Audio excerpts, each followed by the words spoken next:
Hello and welcome to the show. Round 10.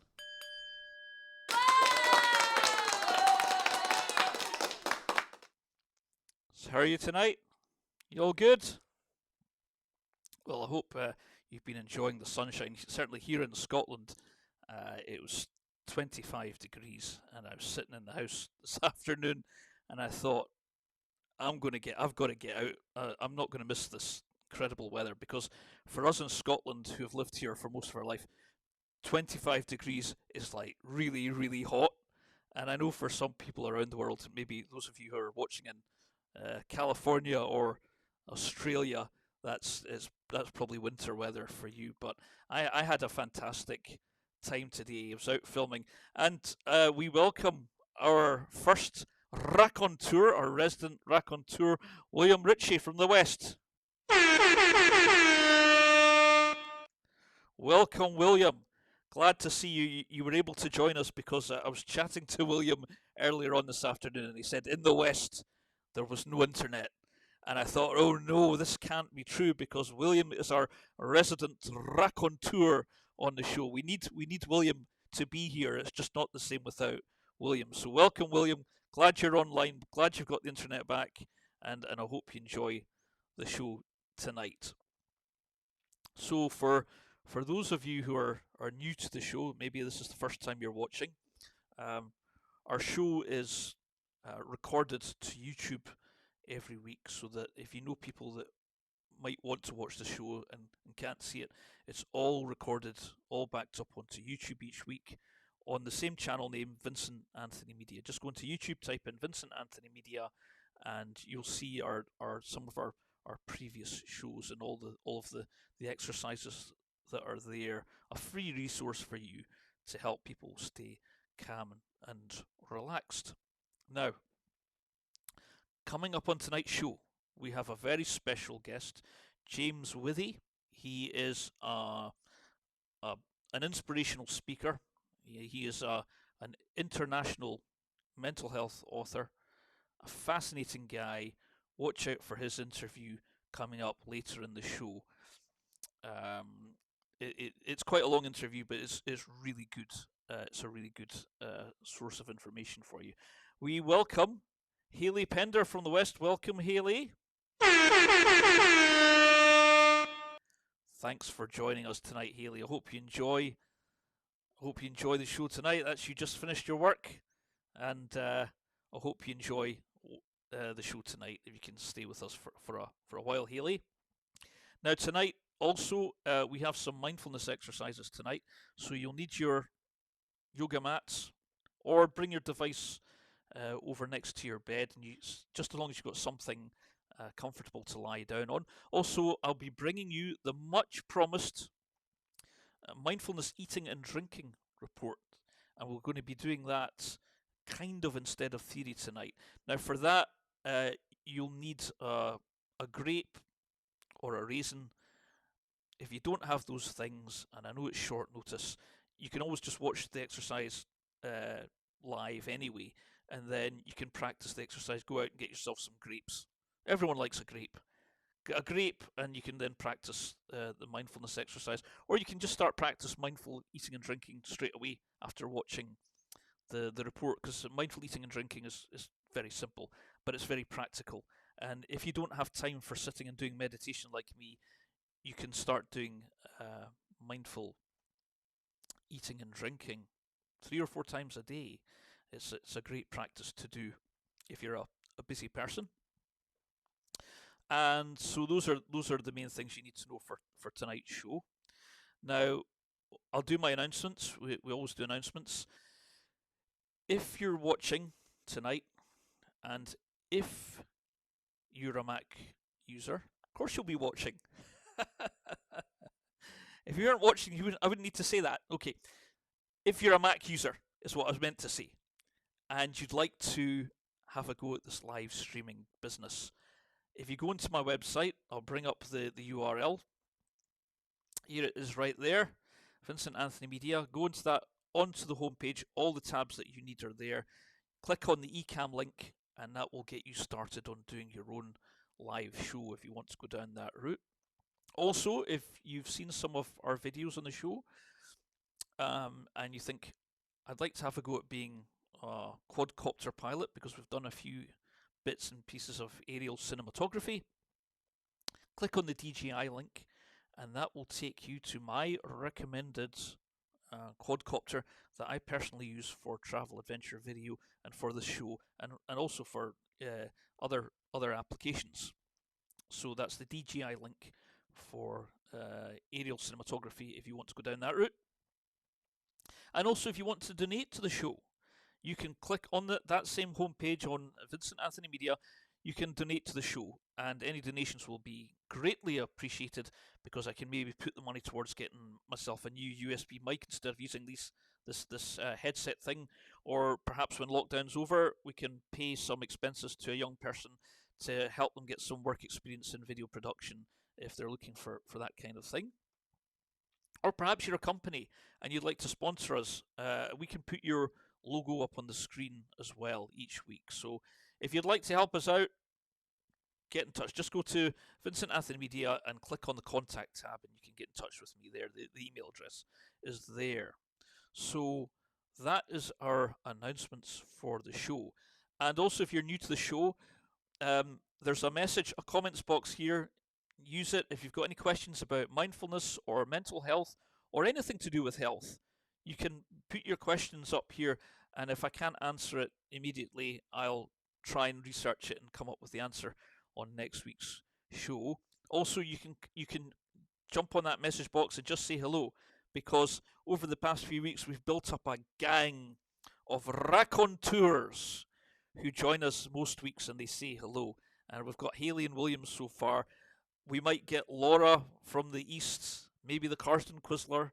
We might have our raconteurs from the south. We might have Lee Richardson and Alex Miller. We've got a lot of filmmaking creative raconteurs, but you don't have to be a filmmaker to be a raconteur on this show.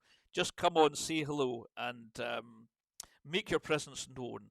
And that way it's good for me because it means that I'm not just talking to silence every week for an hour or so. So welcome, Haley and William. Will a glass of wine suffice as a grape? It won't suffice as a grape, Haley, but you can certainly get your wine ready for the mindful drinking part. You can certainly use the wine for the drinking part. So, and as you can drink, and as you're finished your work now, you can drink as much wine as you want during the exercise. Drink and be merry. That's what I see. As long as you're not going out and driving afterwards. That's the main thing. So, yes, we have our mindful drinking and eating coming up soon. But before we go on to the mindful eating and drinking, I just wanted to say a few words related to general mindfulness. Now, I've been looking at some of the TEDx talks. I don't know if any of you have been watching the TEDx talks on YouTube, but there's quite a few mindfulness people, experts talking about mindfulness. And over the last few weeks, I've been covering some of the jargon and related to mindfulness. And even that, for some people, can perhaps be a bit too much. I know that if you've got extremely high anxiety, any jargon at all is just going to go in one ear and out the other. So I thought I would just reflect on some of the things that these experts have been saying on the TEDx talks. And they were just saying, if you want to do mindfulness, just do a little bit every day and then build up. Okay, so what you can do is it's about mindfulness just means awareness. If you look in the dictionary, mindfulness just says awareness. The Buddha said the word sati. It just means awareness. That's all it is. One simple word. So if you want to practice mindfulness, it's about trying to be in the present moment rather than lost in the future or the past, lost in thought, lost in autopilot. And what these guys and girls on TEDx are saying is just every so often during the day, notice something. It might be, if you're walking through the park, it might be the scent of nature. Or you might want to notice the sound of the birds singing when you're walking through the park.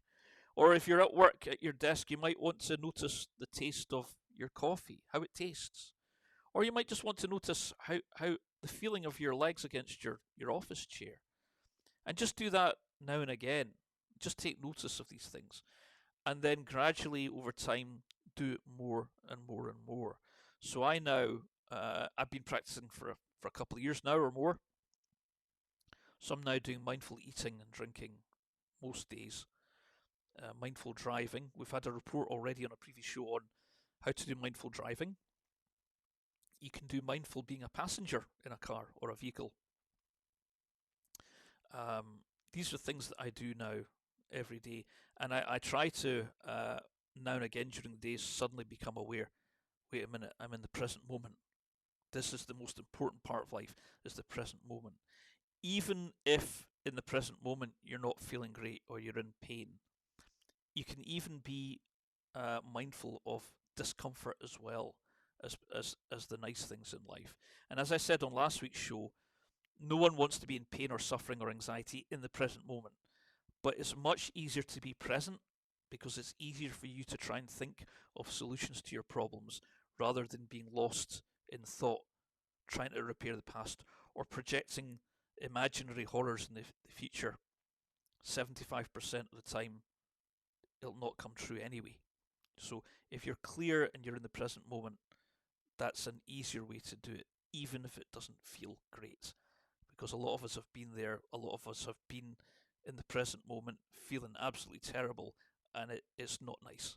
But you eventually get over it and you recover. And as I've said before, mindfulness will not take away chronic anxiety or chronic depression. It might help a little bit to help you to get on the path to recovery, but it really does work better once you're recovering or once you've recovered. Then when you're practicing mindfulness, it's a joy to practice.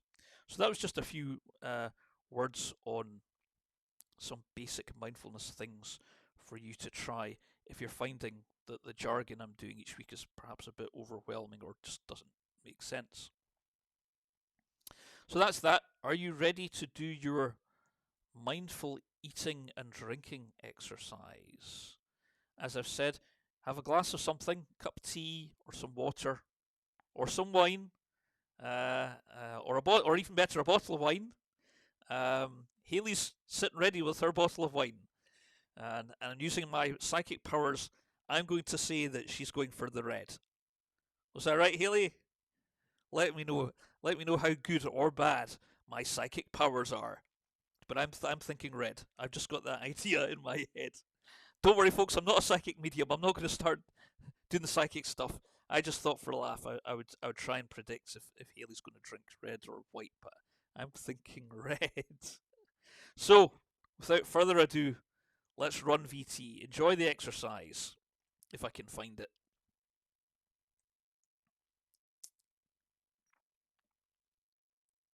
And I don't have my exercise. I don't have my exercise. Where's my exercise? Dear oh dear, how embarrassing. Haley saying I'll go for the vodka. Haley, you just keep talking about us. Keep going on the messages while I drastically try and find my my video, my mindful eating video, because I should have had it already, but I've not got it ready. Panicking. I must try and stay calm. Let's see. Maybe it was in our past streams. No, I think it's in our future streams. Sorry about this, folks. I don't even have a commercial break to go to while I find my mindful eating video. No, I can't find it. I have no idea what's happened to my mindful video. I'll have to search for it while I show you something else. Apologies, folks. What we're going to do is, Haley, hold on to that wine. Don't drink the wine just yet. Not yet. Hold on to that wine. Don't drink anything, because we're going to do our mindfulness exercises while I search for the mindful eating video. Now for this, you'll need your yoga mats. If you don't have a yoga mat, just bring your device over to the bed. And this is a mixture of 3 exercises in one. There'll be a little bit of yoga involved. There'll be the Tibetan relaxation part, and also you'll be doing an exercise called the body scan, all in the one exercise. And this is what I used to instruct when I used to instruct classes. So enjoy, and I'm going to frantically try and find that mindful eating video if it's the last thing I do. Run VT. Now, in some of our classes, we can work with the mats. So this exercise is 3 combined into 1. We'll be doing a little bit of yoga combined with a Tibetan relaxation exercise, and we'll be including the body scan technique, which is a popular exercise in many mindfulness classes. Now, if you don't have a yoga mat, it's okay. You can do this on your bed as well. And this is easy to do. Practice this at home anytime you want. It's a very good relaxation technique. So, just get on your back. And I would also recommend for this exercise to have a blanket ready for the meditation at the end. Okay? So just lie down. Just relax. And you're just going to let your arms come up and back.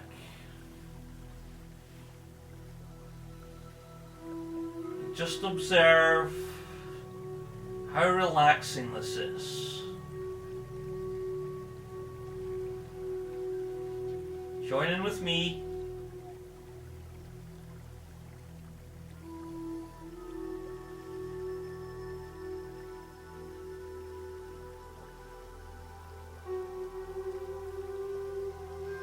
I learned this technique from Master Sudish, who's my local yoga teacher.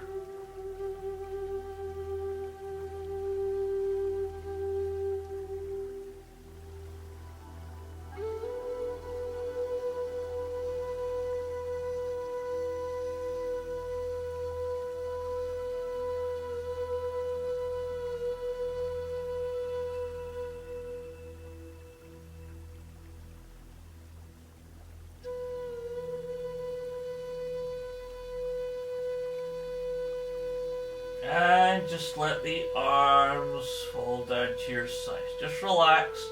Let all your muscles just flop down.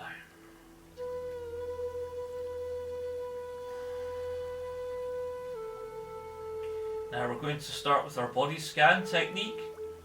I want you to relax the muscles in your feet. And relax the muscles in your toes. Relax your feet. Relax. Moving up to the calf muscles. Relax your calf muscles. Moving up to your thighs. Relax your thighs and your quad muscles. Relax.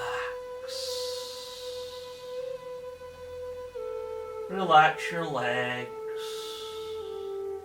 Any tension that you notice, just relax it. Moving up to your torso, relax the muscles in your stomach. And relax the muscles in your lower back.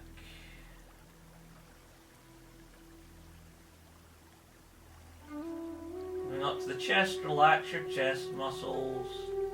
And relax your shoulders.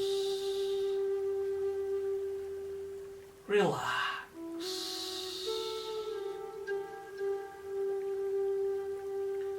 Relax the muscles in your upper arms and relax the muscles in your lower arms.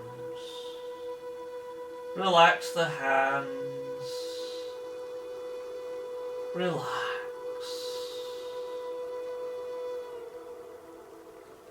Moving up to your head, relax the muscles in your face. And relax the muscles in your forehead. And relax the muscles in your scalp. Relax your whole body. Relax. If you notice any tension in your muscles, just let the muscles flop down and relax.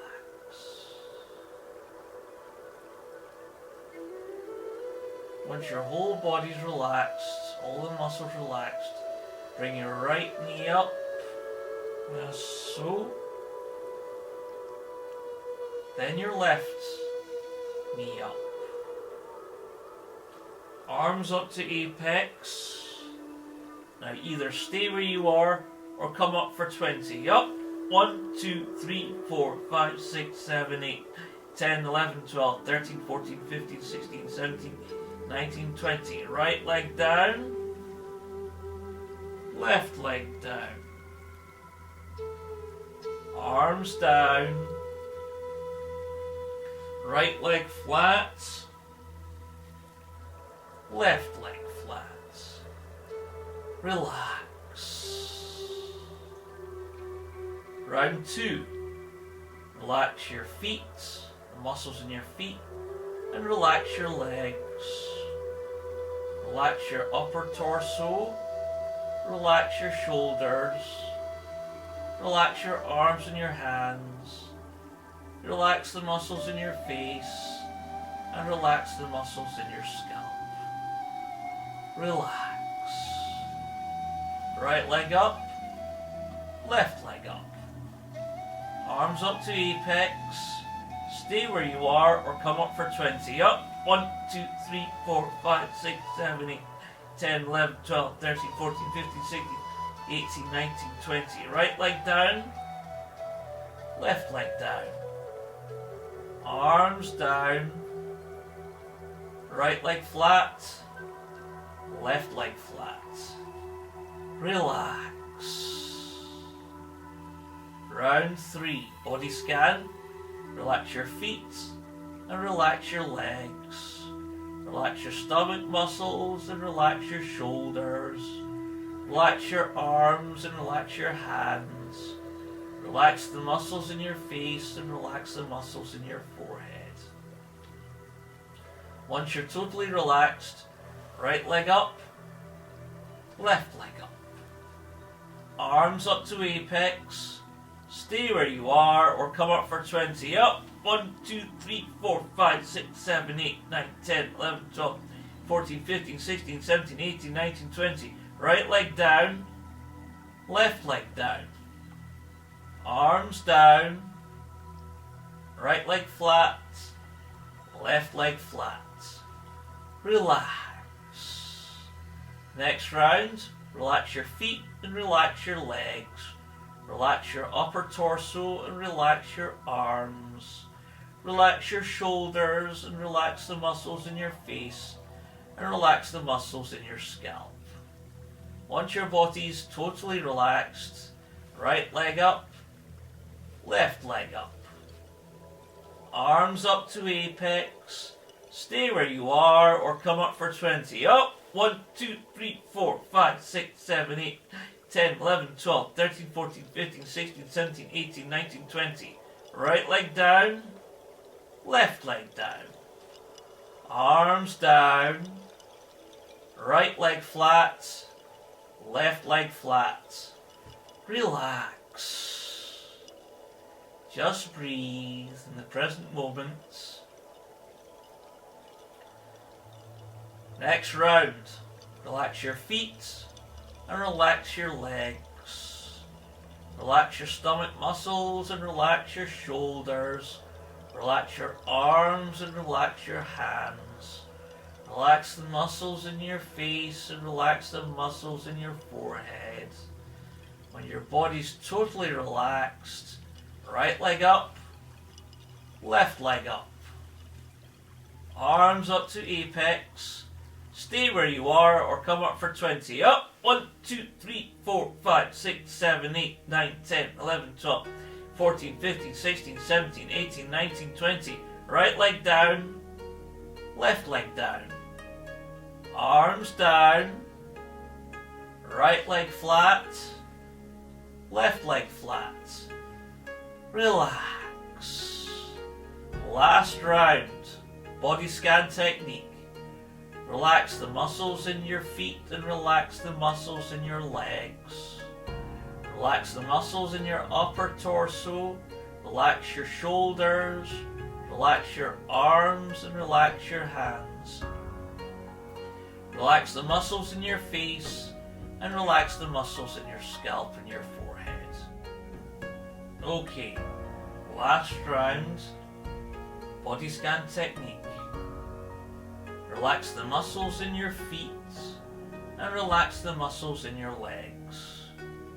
Relax the muscles in your upper torso, relax your arms and relax your hands. Relax the muscles in your face and relax the muscles in your forehead and your scalp. When all your body's totally relaxed, right leg up, left leg up. Arms up to apex. Stay where you are or come up for 60. Up.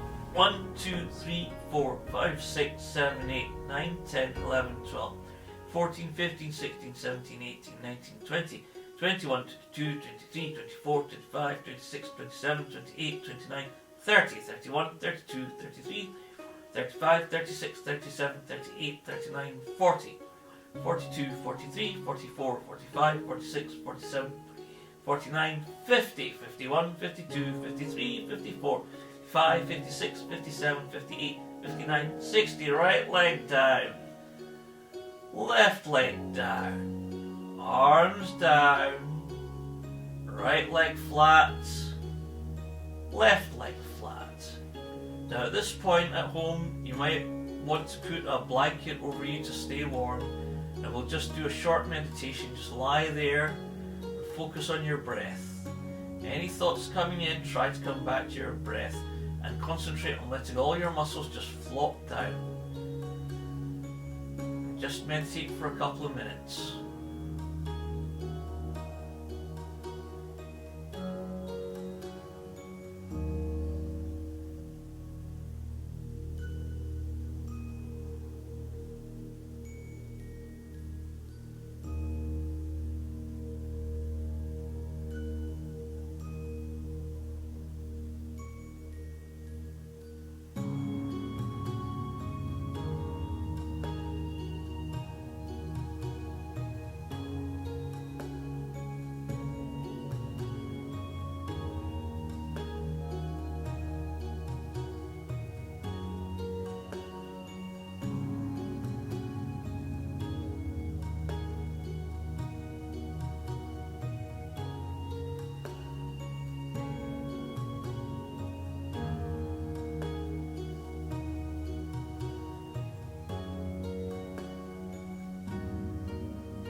And counting down. 5. Coming back to the room. 4. Coming back to the room. 3. Coming back to the room. 2. Coming back to the room. 1. When you're ready, you can open your eyes and take your seat again. So how did you get on? Was that good? You all nice and relaxed? Well, we have with us Alex Miller. Welcome, Alex. I hope you enjoy the show. Alex is one of our resident raconteurs from the south and a cameraman. And one day we will work together. I'm sure we will on the show. So welcome, Alex. Coming up, we've got some really interesting speakers and exercises to try, just in case you missed the start of our introduction there. So before we go on to our mindful eating and drinking video, which I have found it was in the exercises folder. Anyway, I'm so pleased it was there. I was panicking that maybe I hadn't exported it for the show in time. So yes, let's just have a little chat again about more mindfulness things. Now, I was out yesterday down at my local Loch Leven because it was a nice sunny day, and one of the best things for anxiety and depression is to get out the house, go down to nature, watch the birds, see the swans. Unfortunately, I live next to a nature reserve, Loch Leven, and there's always some bird life there. And I took my stills camera and managed to enjoy taking some macro shots because I find macro photography very therapeutic. And I was just observing the seagulls, and they're very mindful. They're just standing still on one leg, not moving. Now, for you and I, we could do that, and eventually we'd get bored probably after 10 seconds. But I was just observing how they do mindfulness so naturally, standing there on one leg, just looking, just staring, and this is mindfulness. And I wandered along the loch, and there's a beautiful little graveyard next to the loch. I'll just dial that shot in, and it overlooks the water. And graveyards are actually really amazing places for being mindful. The gravestones represent stillness, just like the flowers and the birds are still. And you can just look at the gravestones and just realize that, yeah, this is mindfulness, this is stillness. And actually, some Buddhist monks actually meditate daily in graveyards because they appreciate that death is part of life. And our speaker tonight is going to talk about depression. And the thing about depression is it's about coming to terms with loss. Okay, that's the key word in all of this. And that's why monks like to meditate uh, in a graveyard to appreciate that losing life is part of life. But I like to believe that life goes on. When we die, life goes on. Life is always going to be there. There's always new lambs going to be born. There's more blades of grass are going to grow. Life is continuous. Even if the human race kills itself, even if we become extinct, life will go on, and that's a positive thing. But admittedly, that's much more easy to appreciate when you're not feeling terrible. Because I know if you've got really bad anxiety or depression, what I'm saying really isn't going to make much difference to you. But what I've found is that when you recover, when you come out of that, you start to appreciate and use mindfulness, and some of the concepts become very therapeutic and relaxing. So I like to go into this graveyard now and again when I'm down at Loch Leven, to not just for the view of the water, but to look at the gravestones and to just try and absorb the stillness of the stones. And this is something that I actually read about, the idea of meditating in a graveyard by my guru Eckhart Tolle. And if you've never heard of Eckhart Tolle, he's a very special individual on the planet right now. He is most commonly recognized for his book The Power of Now. I use other books by Eckhart to try and understand his works, such as Stillness Speaks. It's a small book. It's a really good book, and I used to use some of his paragraphs in the classes when we used to run classes. And his books are designed so that you can read just one sentence and reflect on that. That's enough, just one of his sentences. So it was in one of his books that he mentions how monks like to meditate in a graveyard, to just accept death. Death is part of life. Loss is part of life, and I found that just being there the other day, it felt very peaceful. And I didn't have to spend long. I'm not going to spend hours in a graveyard. I think I was there for a couple of minutes, just recognizing the significance of the stones and the stillness that they're very symbolic of.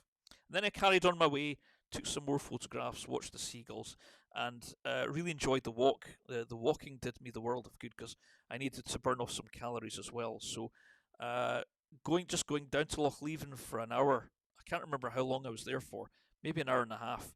But that feeling when you get home, the endorphins are flowing just like they flow once you've done some really good exercise. It was a really good positive feeling I got from doing the photography, going to the graveyard, photographing the flowers. I'm actually able to use those photographs for my work. They go straight into some of my social media to advertise the show. So it was a very holistic experience. I really enjoyed it, and so I'd recommend, even if you just want to go, if you're lucky enough to have a back garden, just go into the back garden, sit in the sun, and just listen to the bird song, or try to see if you can notice the scent of the grass, or the sounds of the cars, or anything. Just take notice of it now and again, and that's you on your way to becoming more experienced at practicing mindfulness. We have with us tonight my main man, Sean Robertson, who's also my next door neighbour. Welcome, Sean. Enjoy the show, Sean.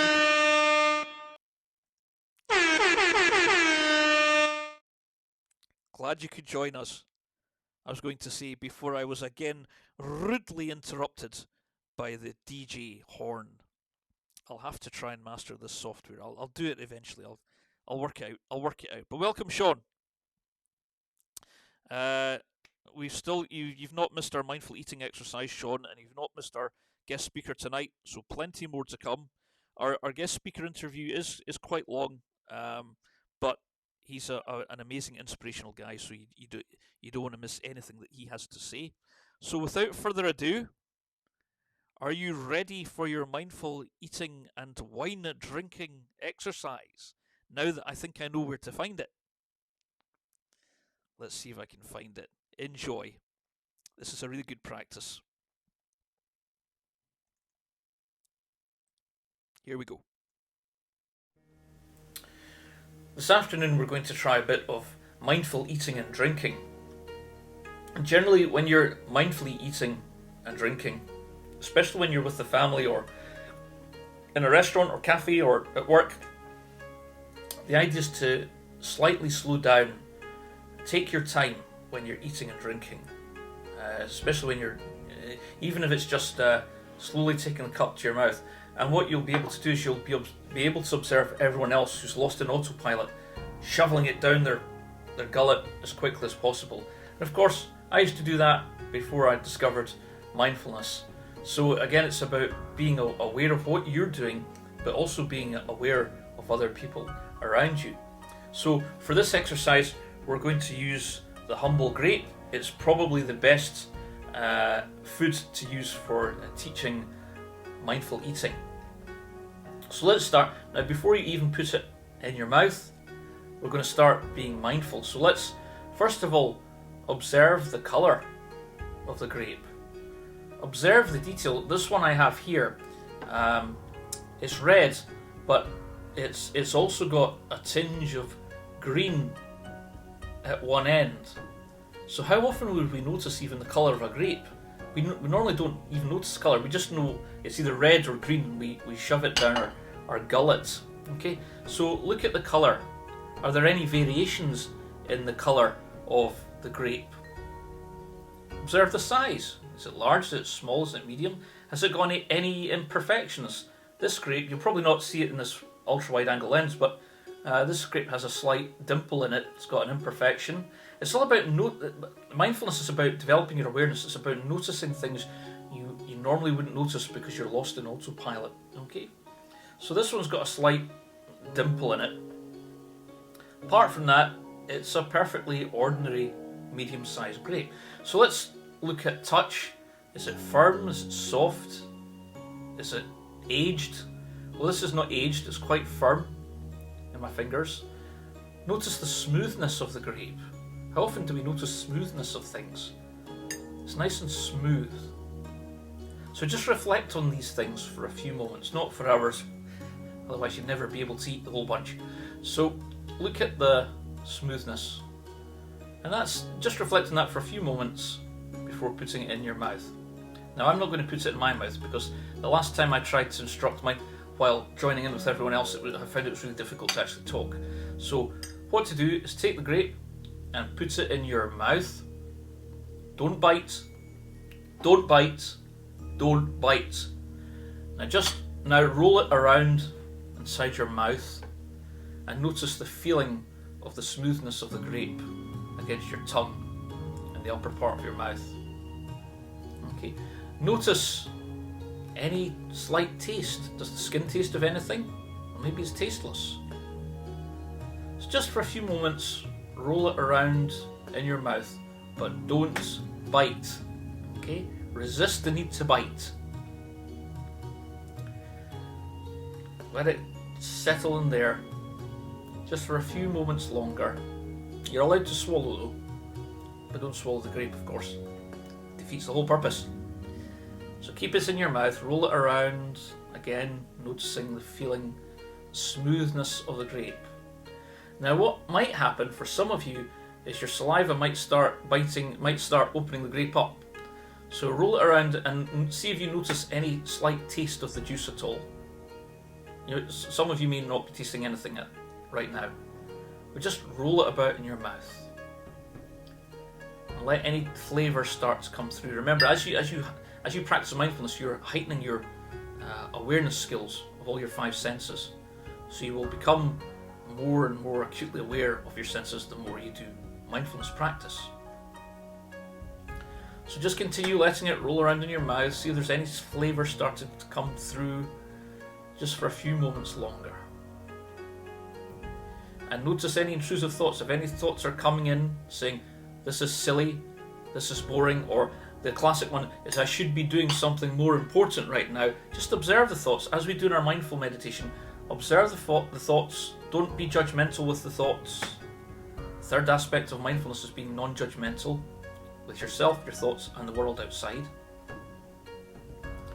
Ignore any thoughts and come back to the grape. This is your focus, this is your meditation. Okay.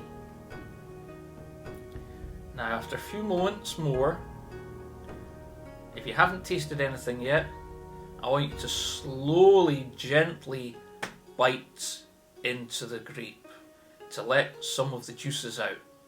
So just slowly bite into it, a little bite's enough, and continue to roll it around in your mouth. Resist the need to bite, because right now you'll probably be wanting to chew the whole thing and swallow it down. Just resist the need to chew and just let the juices flow across your tongue and observe the taste now. Is it sweet? Is it tangy? Is it not so sweet? Is it bitter? Again, this is information you can choose to focus on, reflect on while you're doing this.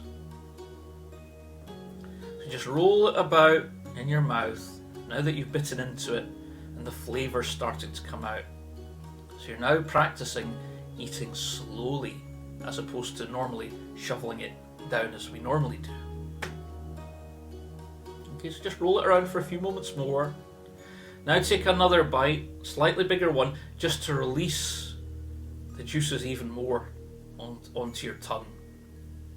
And again, focus on the flavour. Again, is it sweet? Is it bitter? Is it tangy? But resist the need to swallow. Just roll it around in your mouth for a few moments longer. Okay? Now take another bite and let all the juices flow. But don't swallow. Keep it in there and take in the full flavour of the grape and start to notice the feeling of the soft parts of the grape as well as the skin against your tongue, against the roof of your mouth. And of course you can swallow the juices down. And now just slowly chew the grape, focusing on the texture, the feeling of the grape against your tongue, the flavours of the juices coming out. Slowly chew to the point where you've just got a little bit of the skin left. Okay, so do that for a few more moments until you've just got probably the skin remaining. And roll what's left against your tongue. Again, you're focusing on taste and touch here, 2 senses to focus on. Again, any thoughts coming in, come back to your focus, come back to the grape. Now I'm guessing at about this point there won't be much left of the grape. So just swallow what's left down. And for those of you who are new to mindful eating, it changes your whole perspective on eating now, doesn't it? Just eating a simple grape. How often do people eat grapes like that, one at a time? Never. People just love grapes, they just shove it all down. So now you've done your first piece of mindful eating. We're going to move on to some mindful drinking. Okay? So, as I said earlier, take the cup and slowly bring it to your lips. Okay? And drink a little bit of your whatever it is that you're drinking. Focus on the taste in the present moment. Whatever you're drinking, focus on the taste. Focus on the feeling of the liquid going down the back of your throat in the present moment.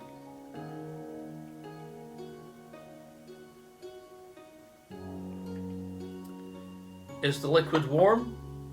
Is it cold? Is it medium? Again, you can focus on temperature as well as taste, as well as moving gently and slowly. Another time.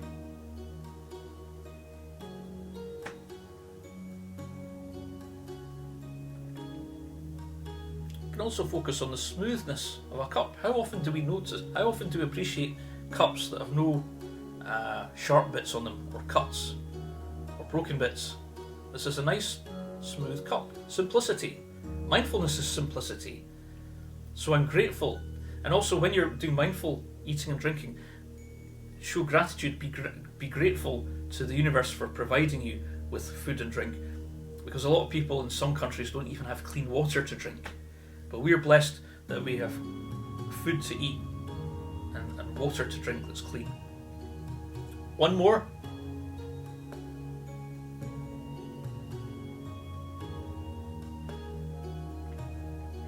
Taste, touch, the weight of the cup. There's another focus for you. How heavy is your cup? Notice that. Does it feel comfortably light enough? Notice the weight. These are things our brains constantly screen out our senses all the time, so we don't have information overload. But when you're being mindful, what we're screening out is the junk thoughts in general, about the past, future, present, focusing on our senses. One last time, I promise.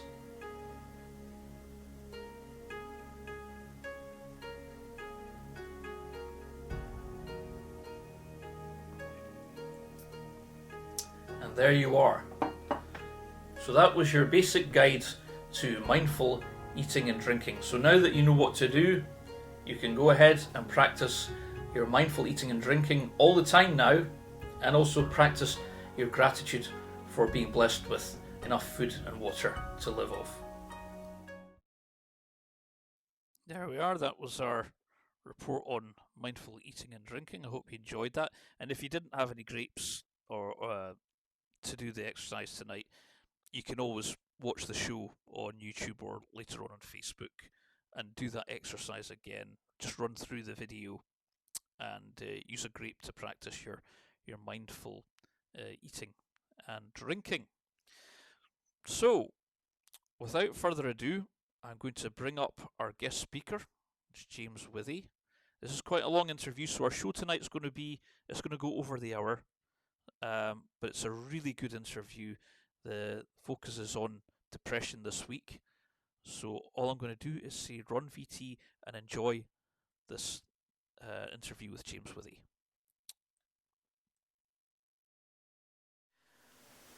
And today we welcome James Withey, who is a mental health international author, Welcome to the show, James.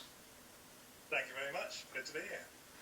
So I've actually met James just the once. It was actually a few years ago when I was doing a course at Mindspace in Perth, and some of our classmates were asked if we wanted to go and listen to someone speak. And at the time, my anxiety levels were so high, I really wasn't. I didn't even. I couldn't. I didn't even remember the name of the man we were going to see. I didn't know what he was going to talk about. Generally, when I went to the meeting, I could see from the body language of everyone in the room, our anxiety levels were really high, and a lot of us were kind of on the downhill. And as soon as I listened to James speaking, I could see he had been there, but he was on the uphill. And it turned out his talk was really interesting, and I kept his card, and I'm pleased to be able to invite him as a guest on the show today. So James, you've had a remarkable journey in life. Let's start right at the beginning, because you had quite a high-powered job in the social services, didn't you? Yeah, so I worked in social care for sort of 20 years or so. I kind of started off doing counselling, and trained as a person-centered counsellor, and then I started working in drug rehabs and in homelessness fields and managing homelessness projects, and then ended up sort of being responsible for kind of all the training for Turning Point Scotland and in the Central Belt. So I was doing training on counselling and training on suicide prevention and training on addiction, kind of whole range of stuff, really. And then there was the fall. What happened there? So I was living in Scotland, my husband, and then we moved to Brighton, and there was various triggers, I suppose. I mean, depression's always been around for me, since childhood, sort of rumbling away, but I found that, so there was, unemployment and, being in a new place and, kind of various triggers, new jobs that weren't working out and, piles after piles of stuff. And so, that triggered the depression in a massive way, to the point that I was, actively suicidal. And then so I kind of, I suppose from my training, I knew that something was kind of desperately wrong. I knew that much,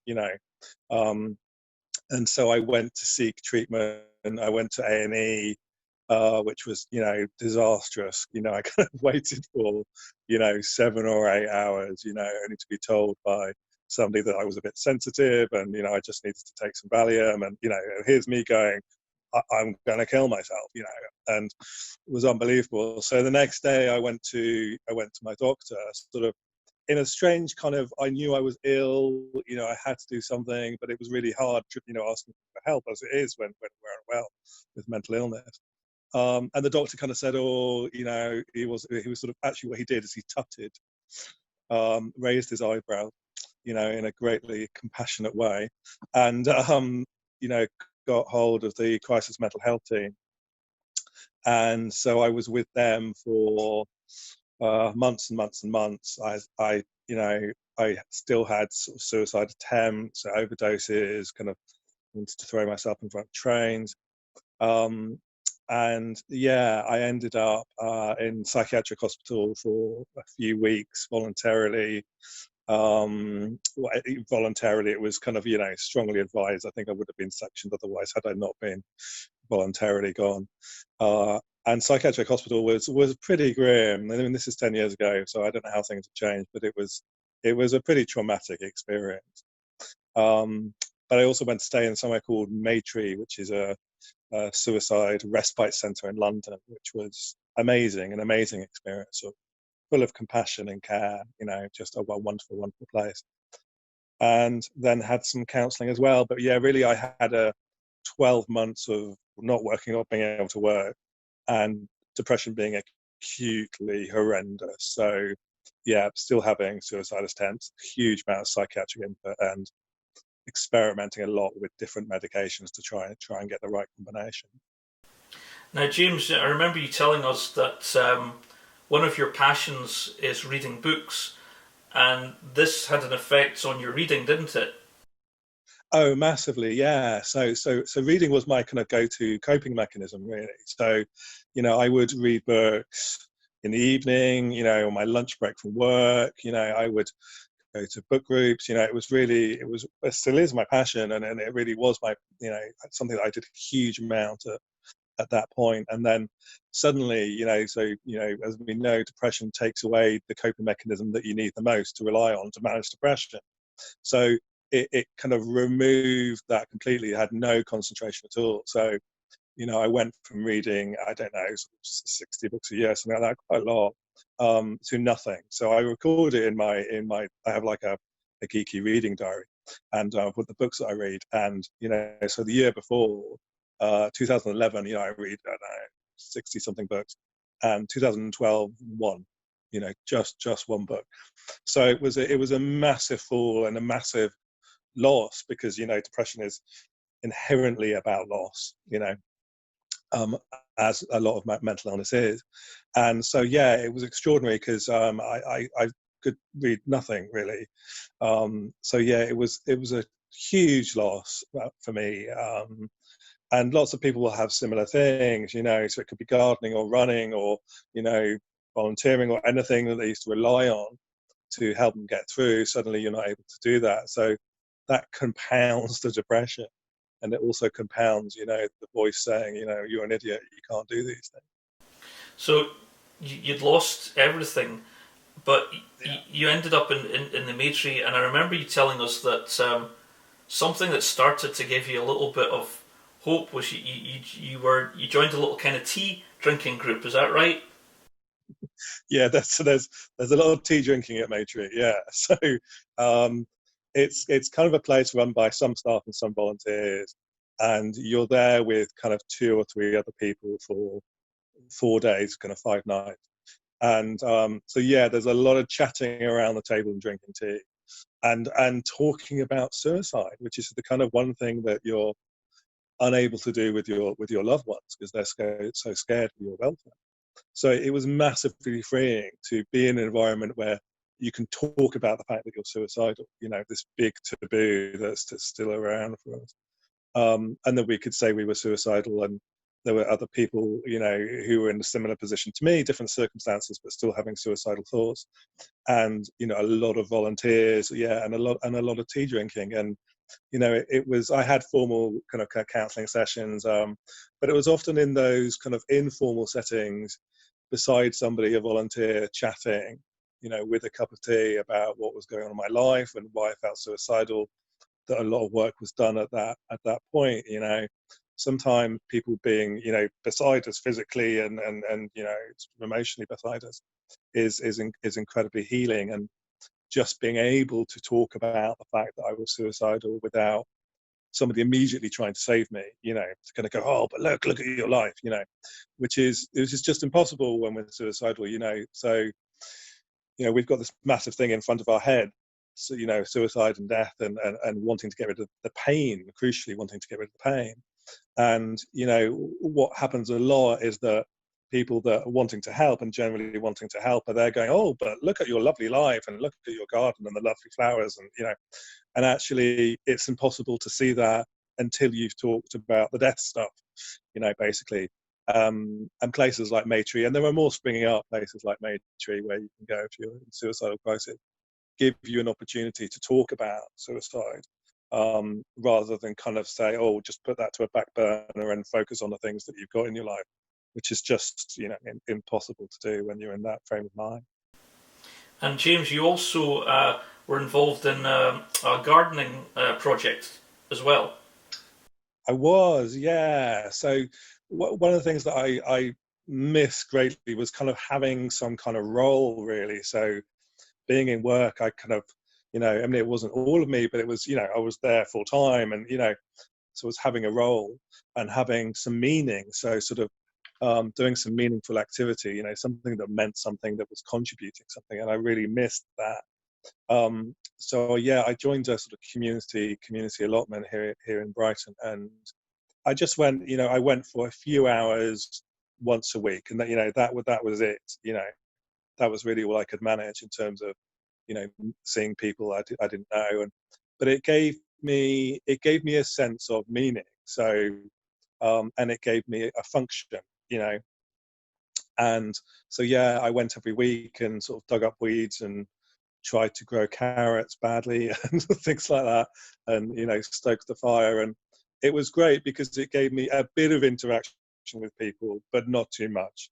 So there was bits of sitting around the fire and chatting, but a lot of being by myself and just kind of hacking up bindweed, and that was a great combination for me of some social interaction, but a lot of time by myself, but still feeling that I had some kind of purpose in life and place in society, and that really helped. So, unfortunately, when we're asked, introduced to somebody, it's always kind of, well, what do you do? What's your job? It's always that, isn't it? Rather than tell me about yourself. It's always that, it's just infuriating, as if we are the sum total, of the employment that we do. It's just such nonsense.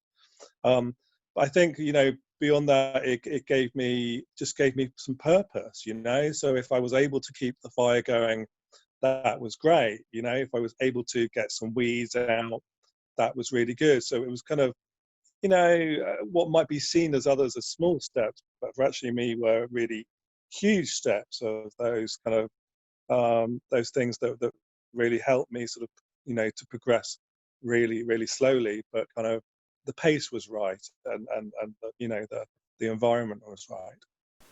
So James, what was it that happens to you that allowed you to start getting on the journey of recovery? What got you out of that dark space? Yeah, it's a good point. It's kind of a combination of things, as I think it often is. So it was getting the right medication to stabilize me to a point of being able to go to the allotment, basically, and not just sit, in my flat with that. So getting medications that I could tolerate the side effects, which is always kind of the big challenge, isn't it? Sort of getting a medication that works and being able to tolerate the side effects of the medication. And I've been on a whole, hundreds and hundreds of medications. So getting that right, getting one that worked and that I could tolerate the side effects, and that took a lot of experimenting with. A lot of counselling. So I managed to get some low-cost counselling where you could just pay what you could afford, which was amazing, really. So I wasn't earning. My husband was, but I wasn't. So I could just pay what I could afford, and I had a chance to talk and let a lot of stuff out. That was really important. I would cycle every day. So I live really near the sea, so I would cycle up the coastal path, up the coast, and that, in terms of routine, was really important. I think obviously I'm not a big exerciser. I do it really begrudgingly, but I think that had its part to play. And then I managed to start to read some books about depression, kind of very small books about depression that kind of made me realize that I kind of wasn't alone, and what I was experiencing was something really, really serious. Depression is a life-taking illness. It's incredibly serious stuff. It routinely takes people's lives. So I realized that I had to really take care of myself, and I also did a lot of just recuperating. So a lot of sitting in front of the television and just sitting and being and recuperating and healing, and letting my mind heal. And then I think that with a combination of doing the volunteering at the allotment, I did some bits of writing. Sort of, I wrote some really bad plays and bad short stories, but actually the act of writing was good because even though I wasn't able to take things in, so when you're reading, you've got to take stuff in, but when you're writing, you're kind of, it's a purging experience. So, I was able to get stuff out, and I think that really helped a lot. So yeah, I think all those combinations of things and time passing, time passing. So, not kind of hurrying the process, not kind of going. I spent a lot of that time going, oh, I need to get better now. I've got 2 months to get better, and I need to do it now. And it's just like, and depression or severe anxiety, will pay no attention to that at all. It has to be at a pace that's right. So yeah, I think all those things sort of combined as a package, started to help me on sort of on a better path for me. So James, when we came to see you speak in Perth, the theme of your talk was the Letters Project, and this was part of your recovery journey as well. Tell us about the Letters Project. Yeah, so the recovery letters kind of came about when I was in psychiatric hospital actually, and I was sat in my fairly horrible room in psychiatric hospital, and I couldn't open the window, and the belt had been taken away and all that kind of stuff. And I had been saying to the psychiatrist, look, I really need to hear about other people's experiences of depression, and I need to hear about how they manage it, and in what ways they sort of manage their recovery journey, and where can I go to find out? Where can I go to read? To hear about other people's experiences? And they were kind of like, oh well, there isn't anything really. And I was like, well, is there not a book? Is there not a website? Is there not somewhere I can go? And they were like, oh well, not that we know of. So I was kind of sat on my bed thinking, okay, maybe this is something I need to do. It was quite a strange thought, really, because I was still on kind of 15 minute suicide watch. So, the thought of kind of that thought in my head, it was quite a strange one, actually. But when I got out of hospital, I wrote a letter. So it was the first letter, which was from me. And I wrote it to those people who were suffering with depression, and trying to say, I hope you get better. And it does get better. And then I sort of publicized it, really. I publicized it on Twitter, and it kind of took off from there. I was on Radio 4's All in the Mind program a couple of times, and magazines took it up, and Yahoo took it up, and it kind of sort of blossomed really quickly, really. And yes, so it started on the website with just lots and lots of letters from people with depression, writing to people who are really in acute pain, suffering, now really, and saying, look, there is hope. Depression is telling you there's no hope, but there is hope, because look at me, this is what I've done, and it has got better. And it's that act of hope, really, that you really need, because depression destroys hope. It just obliterates it. So you have to bring hope back into your life somehow, and that's what the letters were doing. As they brought hope back for people. And so it's been going for a good 10 years, and has been turned into a book in 2017, which has been really successful, which has been wonderful. So we got mostly new letters, not all, so a few from the website, but mostly new letters from people all over the world, all different ages, genders, whole range of different types of depression as well, and got people to write the letters, and they've been published.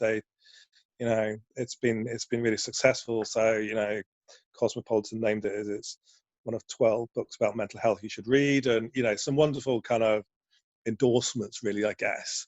And it's helped people fantastically, and it helps me too. I have the book with me all the time. It helps me all the time, and I know from feedback that the website and the letters help people massively, and it's wonderful because it's a joint project. It was my idea and I run it, but actually it's the people that write the letters that are the kind of the mainstay of it, really.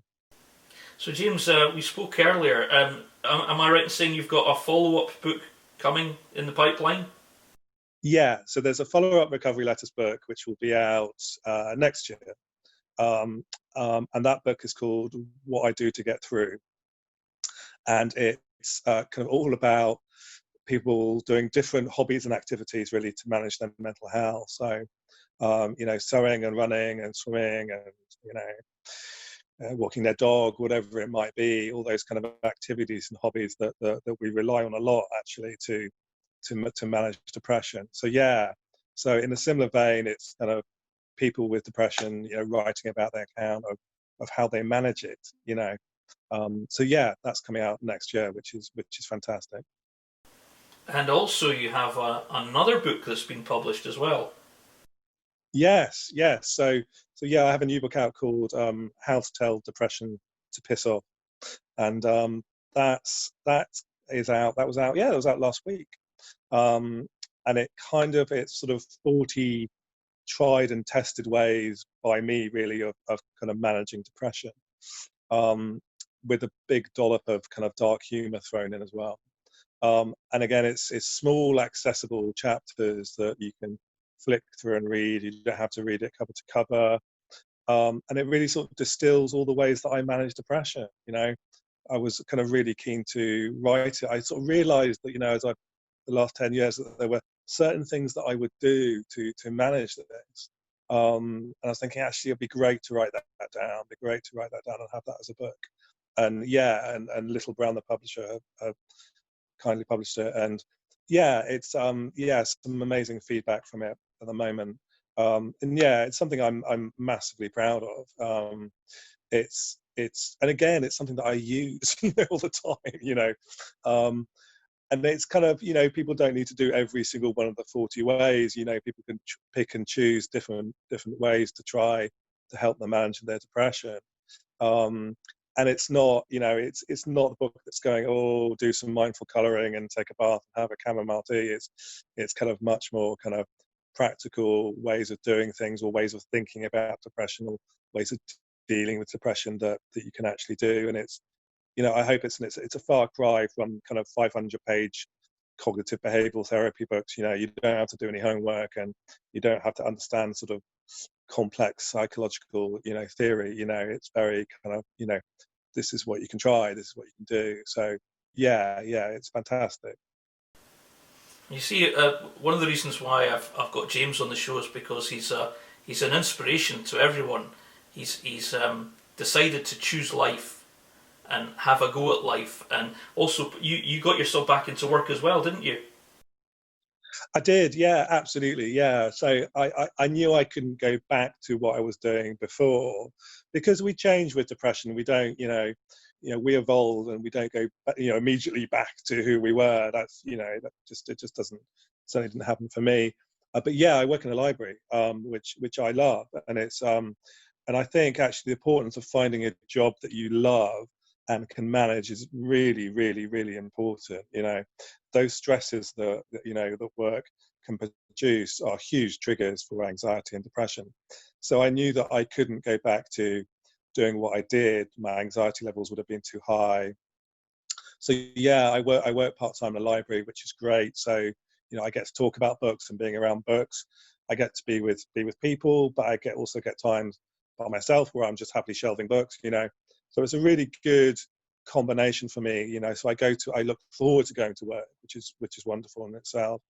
And I don't come home worrying about work. So that's a really big factor. Is that before I would think, oh, have I done that right? Have I done that right? Have I, ruminating and anxiety, and thinking, oh, what have I done? So yeah, my anxiety levels are pretty high along with my depression. So it was finding the right job and making compromises. I earn considerably less than I did, but you know what? That pales into insignificance in terms of my mental health, because that's much more important.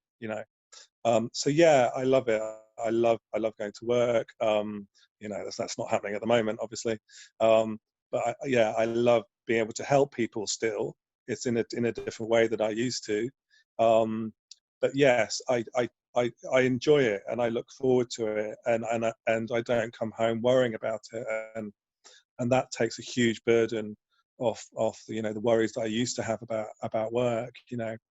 So yeah, finding that right job or right volunteer role, or right meaningful activity, whatever it might be for you, is really important. Now, James, I'm going to ask you the question I ask most of them, I guess, which is a lot of the people watching this are going to be suffering from mild to severe anxiety, stroke, depression. Can you give us 2 or 3 of your personal handy tips on how to deal with anxiety? Yeah, absolutely. So I mean, there's loads of things that I do, and the book has got 40 ways. But yeah, some of the things, certainly, the first one that I do is that I try and recognise that the voice that is talking to me is the illness voice and not me. So the voice that is saying, "You're an idiot. You're an idiot. You're an idiot. Everything's going to not work," and nothing's going to work out. And I try and separate myself out from the illness. So I sort of start to recognize what is the illness's voice rather than mine. So because they are different, they are different. So when I have, an episode of going, "Don't get out of bed, you're an idiot, you're ugly, you're disgusting," all that sort of stuff, I'll start to recognize and go, okay, that is depression talking. That is the voice of depression. And I try and separate it out from myself. And it's a way of kind of stopping you giving yourself such a hard time, because our illness is within ourselves, it's within our minds. It's really hard to separate. But if you start to separate the illness voice and your voice, then that really helps. I think the second one is that I sort of turn my depression into something other. So I turn my depression into a cuckoo, because it sort of takes over my nest and it's aggressive. And I kind of get angry with it. So I have a chapter in the book called "Punch Your Cuckoo." You don't actually have to punch a cuckoo. It's all kind of metaphorical cuckoos, so it's fine. And I get really angry with it. So once the cuckoo starts speaking, I kind of bash it on the head, and I bash it on the head. This technique doesn't really work with, kind of cuddly Labrador puppies. You can't do that. You need something, less cuddly. So yeah, I punch the cuckoo. So I get angry with it disrupting my life. So if it's saying, "You're not going to get today, you're going to stay in bed all day," I get cross with it. I get angry with it and go, actually, piss off. Actually, I'm not. I'm gonna punch you in the face, and I'm gonna try and do it. And it takes a lot of energy, but the rewards are massive. And then I suppose the third one is kind of doing the opposite. That sort of simply doing the opposite of what your brain is telling you to do when you're ill is really effective. So depression will say to me, "Don't go to work, don't go for a cycle, don't go to the gym, don't go and do any gardening, don't do any of it, don't eat, don't shower," and actually being a bit anarchic about this really works. So anxiety will often say to me, "Oh, well, don't make that phone call to somebody. I'm too anxious to make that phone call." And actually, once you make a decision to go, "Actually, I'm going to do that. I'm going to do the opposite of what the illness is telling me to do," because the illness never, ever has your best interest at heart, ever. It never does. So actually practicing the art of doing the opposite, and you can do that in really small chunks, So if the illness is saying, "Don't eat today," making a tiny sandwich and eating that is an act of anarchy, is great, because it's doing the opposite. And then once you start to do the opposite in small ways, you notice that those ways are the much more healing ways, and they give you proof that you can do things. So that bit of, I try and do the opposite. It doesn't always work. I have days where I try and do the opposite of what my brain's telling me to do, and it doesn't always happen. But a lot of the time, so if it says don't do any exercise and I do a bit of exercise, I feel really good, and it's not feeding the illness. Because if I don't do that, it will feed the illness, and it will go, "See, I told you so. I told you couldn't do anything, and I told you you were disgusting, and I told you." But actually, if you do the opposite, normally that's where the growth and the healing is. So, if you want to contact James and you want to find out about his books, James, how do people get in touch with you? So yeah, you can get in touch with me on Twitter. My Twitter handle is James W. Withey. The Recovery Letters handle is Recovery Letters. I have a website which is just jameswithey.com. So yeah, you can contact me, and that's got my contact details and email. So yeah, come and say hello. That would be lovely. James Withey, thank you very much. Thanks, Vince, very much. So that was James Withey there, and one of the terms that James used was the word chunking.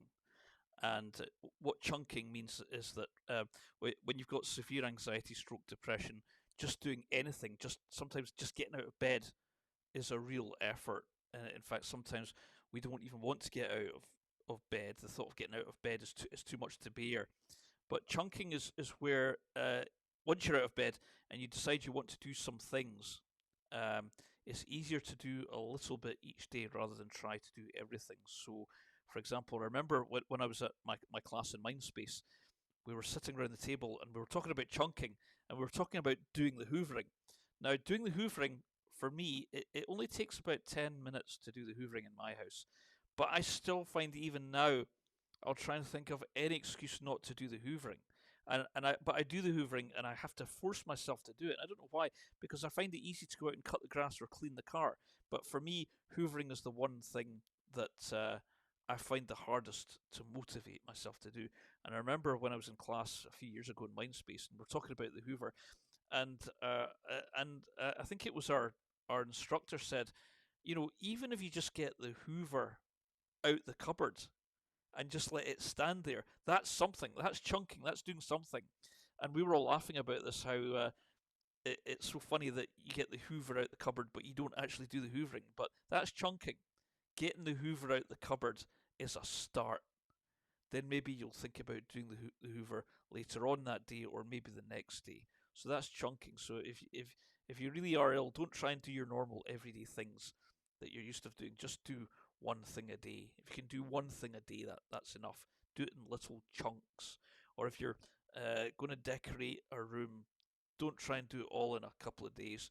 Just start by scraping a bit of paper off each day and just do it slowly. And you'll achieve a lot more, and it'll help your well-being a lot more if you do things by chunking, rather than trying to be a high achiever when you're not feeling great. Now, our show's gone on a bit longer. I think this might be the longest show we've ever done. Stay with me, folks. Stay tuned.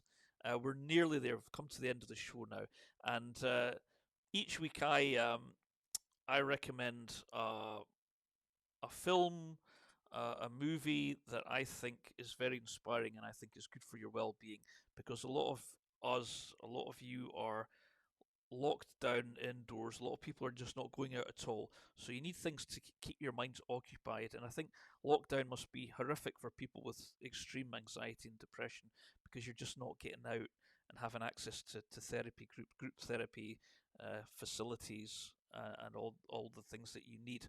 So one thing that you can do is watch an inspirational movie.